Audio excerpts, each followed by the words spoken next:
canvas, so let's see. Okay, then. And then this should turn it. I got a clicker? Yeah. Let's see. There we go.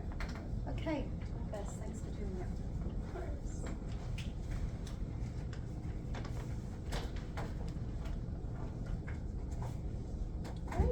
Good afternoon, everyone. We are Group 2. My name is Haley Stevens. I'm Kaylee Scott. I'm Eddie Tapia.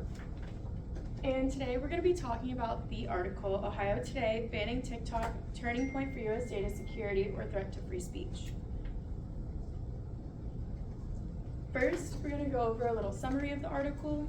It talks about national security concerns, TikTok stance, geopolitical context, potential user response, cybersecurity risk and bypass potential, free speech and activism, public trust in government, systematic privacy and algorithm concerns, future social media, disinformation and data privacy education, risk of advanced exploitation, and overall implications.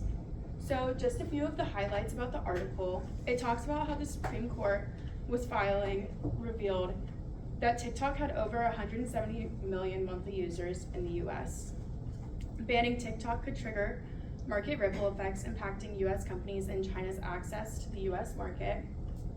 Increased risk of scams and malware through illicit access points.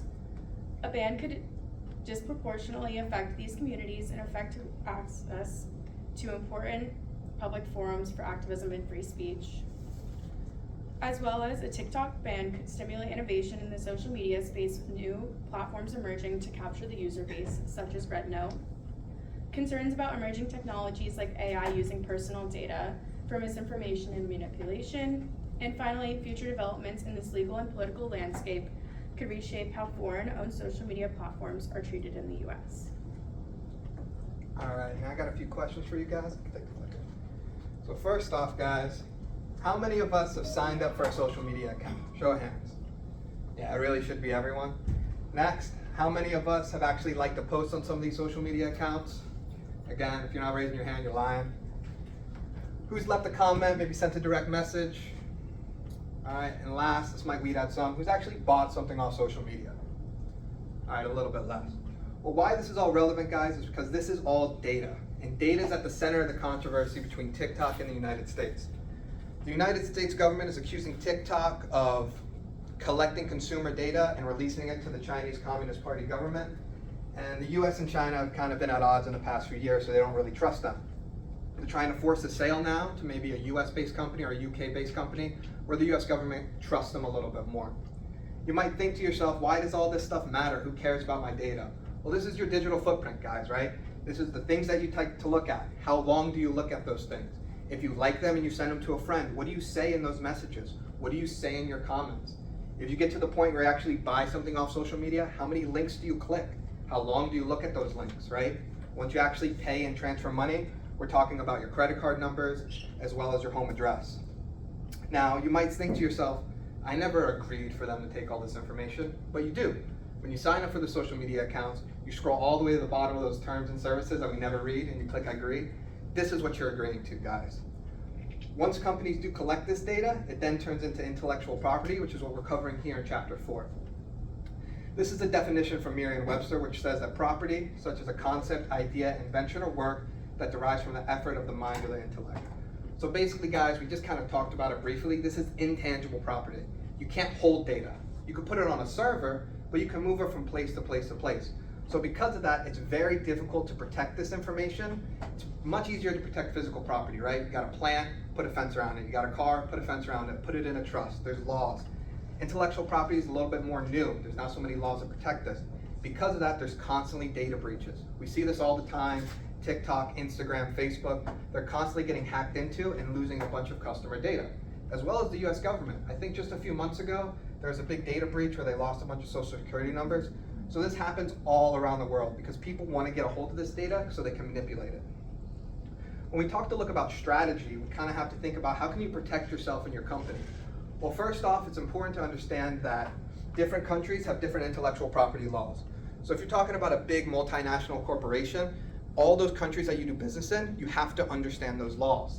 Once you understand those laws, you can start to implement a strategy internally, right? Set up your safeguards. How do we collect the information? How do we protect the information? Where do we store it? How do we sort it? So on and so forth. Even if you take all these proper steps, you have to realize that legislation can change on a dime, so you always have to be prepared for an ever-changing environment. Now that we have a better understanding of what's going on with intellectual property and data, I'm going to pass it over to Kaylee. So after we read and analyzed the article in the chapter of the textbook, we came up with main 4 lessons that can be learned from this TikTok case. The first being the importance of protecting intellectual property and other data in an interconnected global market.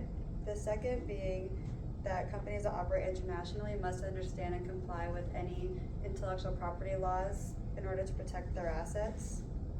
The third is that companies must be able to adapt quickly to any legislative or regulatory changes that occur.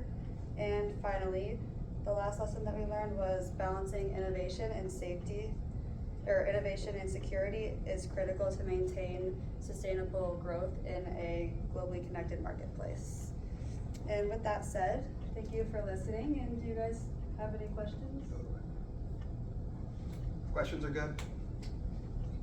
No questions? I've just got a question about like and really great presentation. I mean, it's obvious that you knew that inside and out. That's very impressive.